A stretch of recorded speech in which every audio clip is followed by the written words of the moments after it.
Chapter 68, Transportation, Section 17. The views of the ministers respecting the severity of punishment rendered the discipline more stern. The subordinate agents of government received instructions to enforce an amount of labor from the prisoners employed upon the roads, which was measured without much regard to their previous habits, dexterity, or strength. Notman, to whose management several gangs were committed, was a person of unflinching temper, rigorous and fearless. Once, when assailed upon the road, he clenched the robber by the throat until he expired. He found a pleasure in hastening the operations entrusted to his oversight, and neglect of work was an offence which was never pardoned. It did not unfrequently happen that a tailor or other sedentary craftsman was sentenced to the roads. But in breaking stones there is an art, and while the dexterous could make every blow effective, the utmost toil of the novice left a deficiency in the task.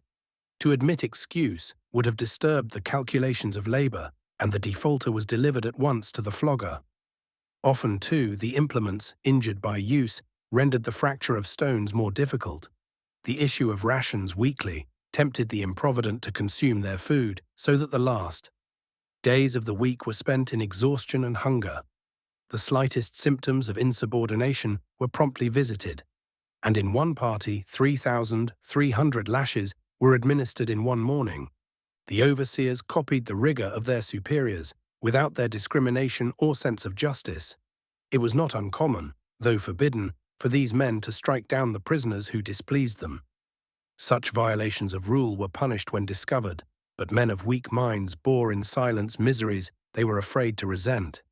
The government, compelled to accept such agents as transportation yielded, employed persons of the vilest character, of which the following may be taken as a specimen.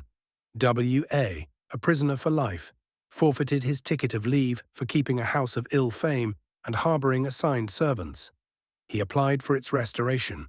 This was opposed by the police magistrate, who recommended that he should serve as an overseer for 3 months on probation, as he had been notorious for keeping a bad house. The incongruity of this employment with his character must have suggested itself to all except those familiar with similar appointments. Such as could command a bribe ameliorated their condition, while those who possessed no such resources were selected to illustrate the vigilance and fidelity of the overseers. It requires no extensive acquaintance with mankind to perceive that in such hands public justice was desecrated and the weight of a sentence determined by causes which had no relation to the character or the crime. The orders of Stanley were constantly criticized by the press, and from various motives were disliked by every section of the public. All who had been prisoners naturally sympathized with the sufferers. Those who were employers reprobated a form of punishment which, without diminishing the application of the lash, abstracted from their farms a proportion of labor.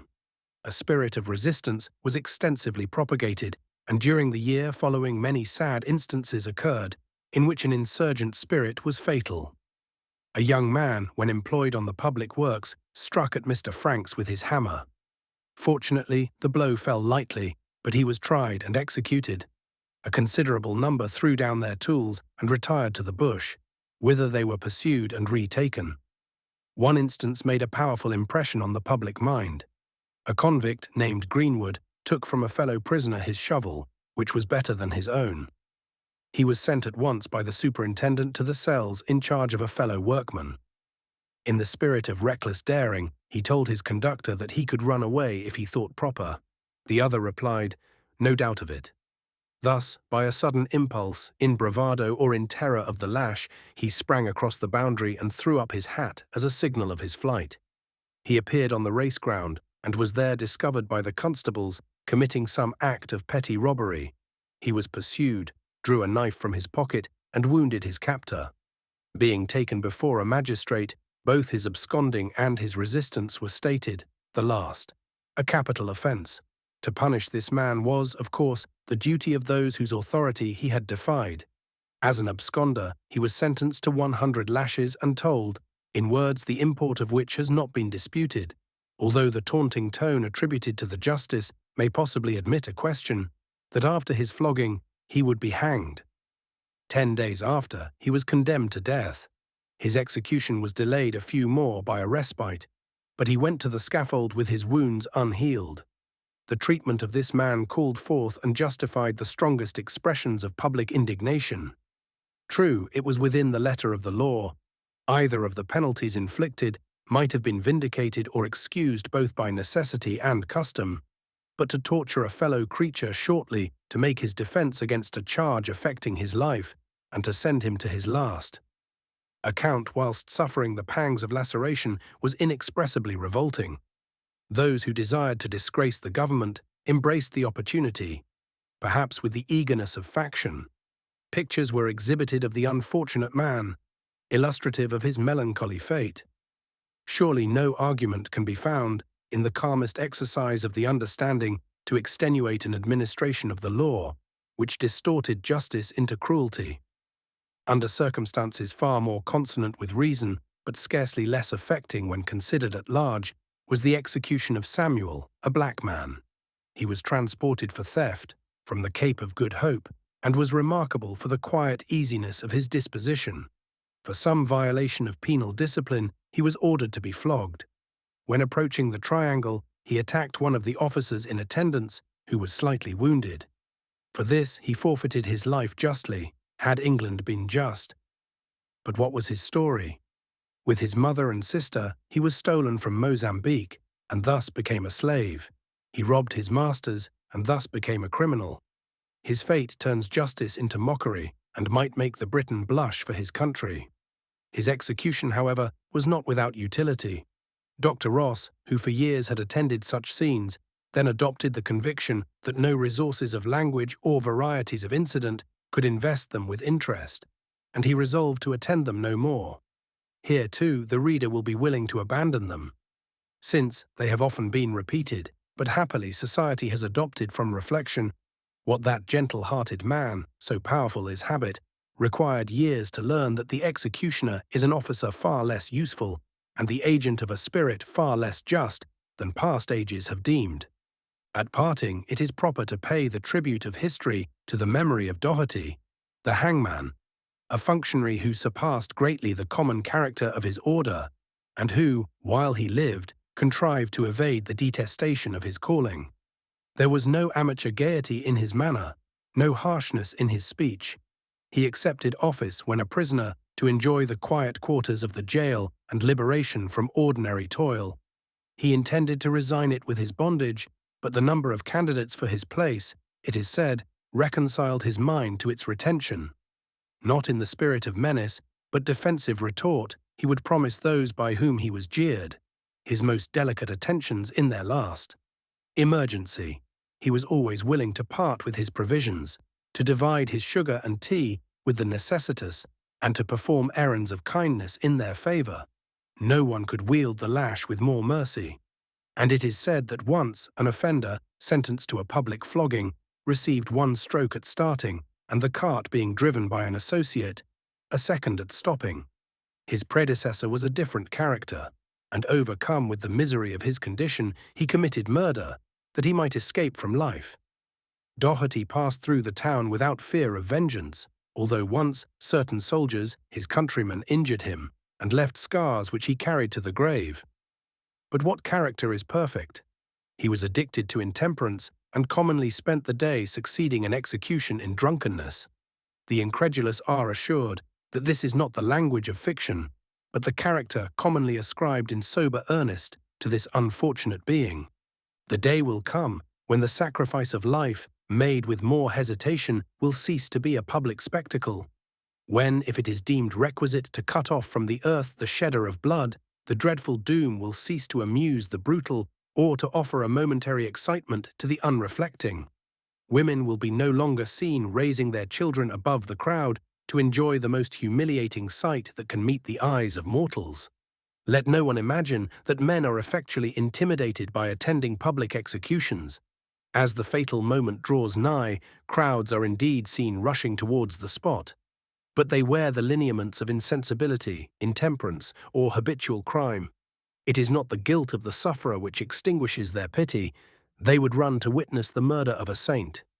The utility of executions is left to the judgment of statesmen, but it cannot be wrong to detest them. Thus far, having delineated the broad features of the system, known as the certain and severe, it will be proper to explain the changes which it ultimately produced in the practical working of transportation. Simultaneously, a new theory of colonization was promulgated. Land ceased to be granted. The funds accumulated by its sale were available for emigration, and thus to decrease the rate of wages and to enable the government to dispense with the services of convicts as writers, overseers, and mechanics. To assist this project, it had been determined to levy a tax on prison labour, but the protest of the colonists and the remonstrance of Arthur led to its abandonment. The dispatch which explained his views dwelt on the inconvenience, vexation, and loss to which the settlers were subject. He informed the Secretary of State that his lordship could not understand, except by experience, how much and how often the colonists were fretted by the misconduct of their servants and despoiled by their peculation. However perfect the discipline established, although the roads were safe and violence infrequent, though many prisoners were reformed and useful, still the existing social state was charged with every form of domestic annoyance and mortification. Trivial thefts were constantly passed over because punishment was attended with greater loss. Thus, 200 men arrive. They are distributed, their masters pay down money for their clothing, but before they reach their home, their clothes are destroyed or sold, or perhaps they are committed for felony to jail. At first, the settler repines, but his difficulties are inevitable. He is silent because his trials have long lost. The interest of novelty and all around him are fellow sufferers. The settlers who submitted to the impertinence and unwillingness of pickpockets he thought certainly entitled to the benefit of their services without any other tax than might be levied by their fingers. This earnest protest was not without success, but it became afterwards a potent weapon in the hands of those who pronounced transportation a failure. The arrival of many hundreds, whose previous habits were far from respectable, increased the difficulties of penal government. The former marked division of classes was confounded. The emigrant labourer was the companion of the prisoner of the crown, but, in law, the equal of the prisoner's master. This addition was greatly deplored, both by the governor and the press.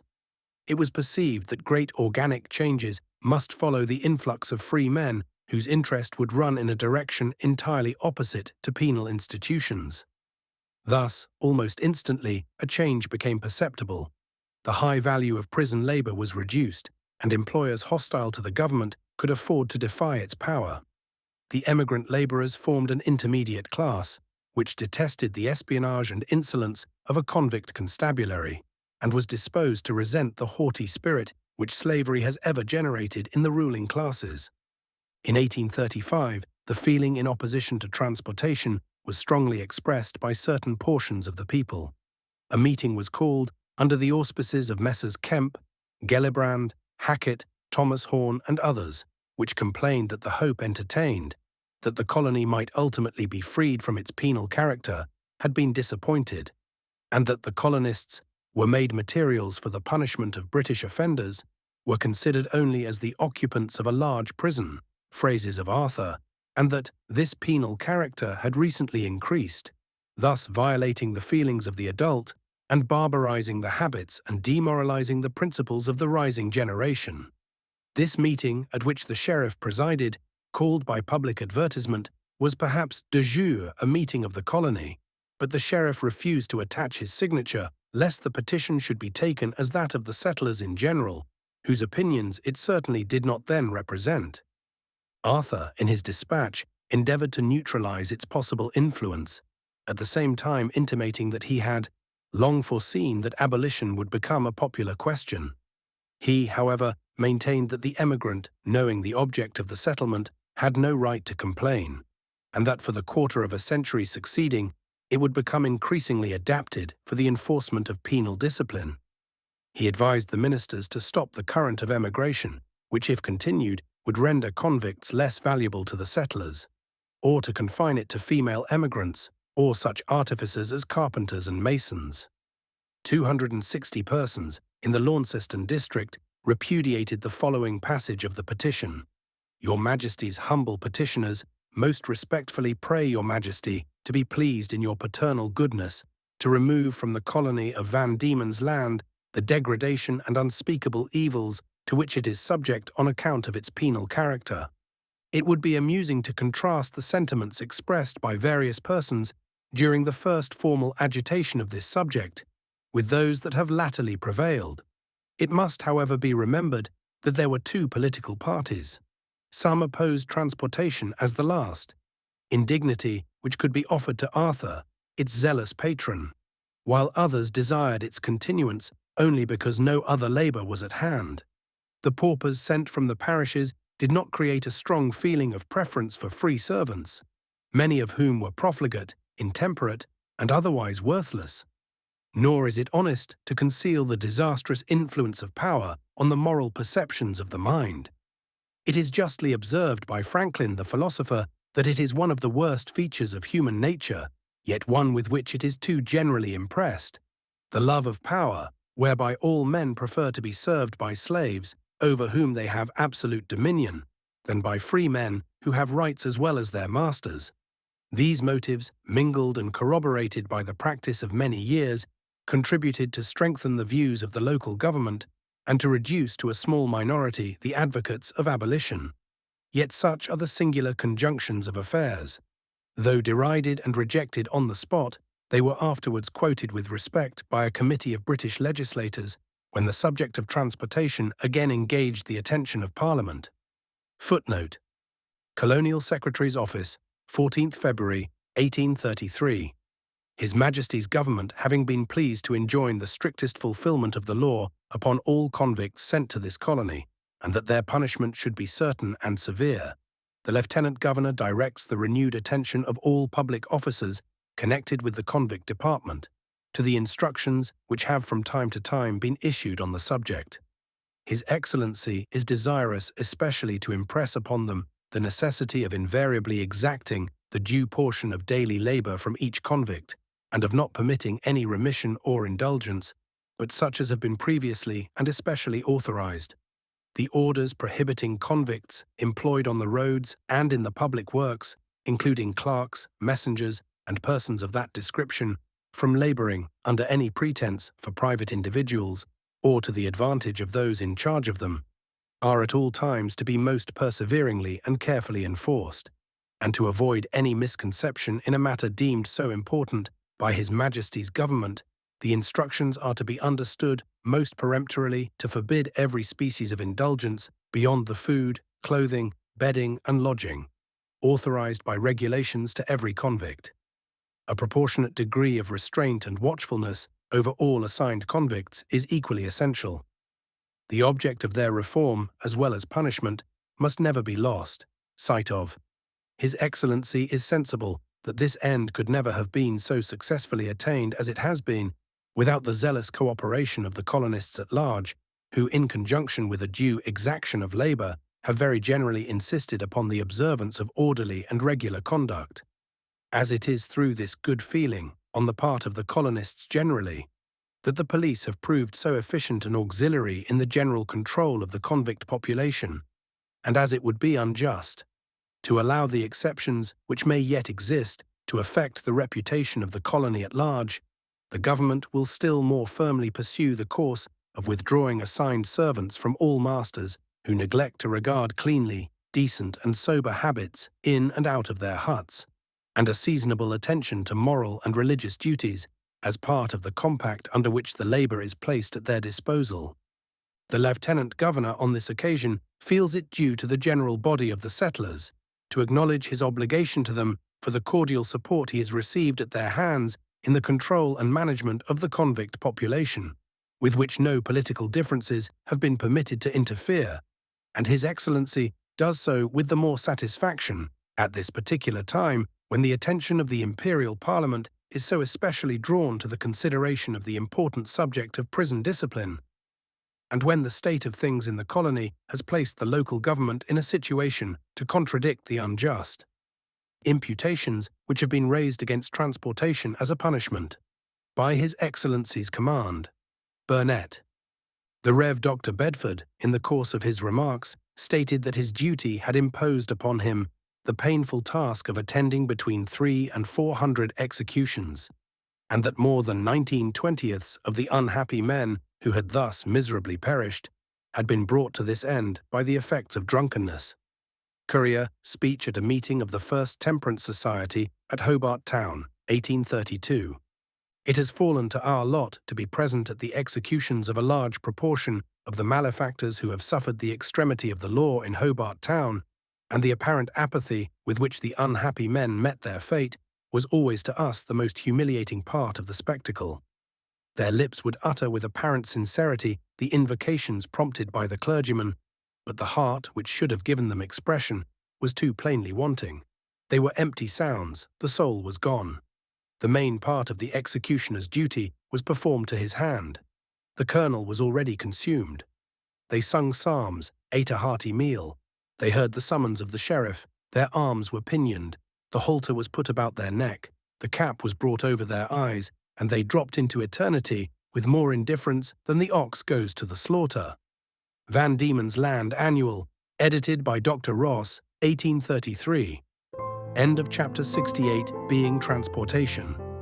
Section 17.